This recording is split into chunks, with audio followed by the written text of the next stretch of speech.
Well, Tesla needs to do more to improve the safety of its self-driving cars. That's the verdict from the National Transportation Safety Board following an investigation into the fatal crash of a distracted Tesla driver 2 years ago.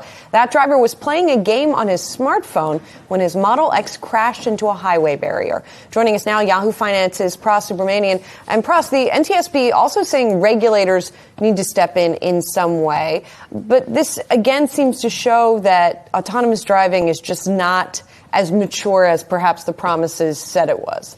Right. I mean, you have it's a combination of, like you said, driver error, but also, Tesla overhyping maybe their autopilot system.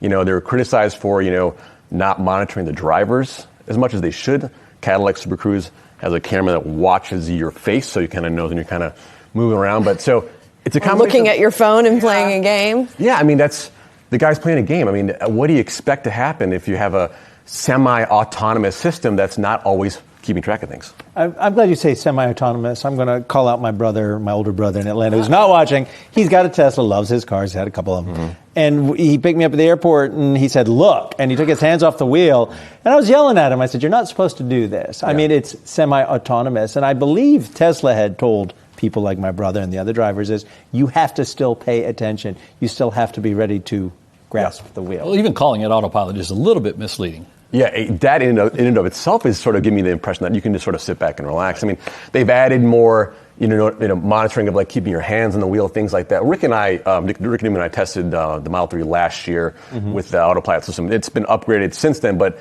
we were still driving around, 2-lane highways, and sometimes it wouldn't turn all the way around the curb. Like you had to kind of nudge it. So there's still a long way to go in terms of like following lane traffic and also avoiding barriers. And autonomy has 5 levels, and I think we're only at level 3 at this point. We got to get to level 5 autonomous before it's fully functional on its own, right? Well, it's because when Musk talks about end of 2019, in 2020 we'll have full you can just let the car drive itself. That's not happening. Yeah, he's such a weird CEO. Why would you set that expectation?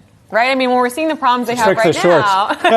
He likes to set up the shorts. So. Yeah, right. Exactly. I mean, I think if you're Musk, you're thinking to yourself, I just want to keep pushing as much as I can, as fast as I can. That's how my company goes forward. Look at the stock price. But now he's getting pushed back by the regulators. So are we indeed going to see some sort of regulation from the NTSB, whether it's, put more warnings on these things, maybe call it something different so it's not misleading? I mean, what does that look like? And the other problem we have in D.C. is it's an infrastructure problem, right? All of these systems are supposed to be built on 5G, which we don't have yet. So the regulators essentially are searching for more faculties in order to regulate when these companies are building on incomplete systems to begin with. I mean, I think with NTSB's initial recommendations are the Tesla needs to monitor their drivers better. Mm-hmm. That's first and foremost.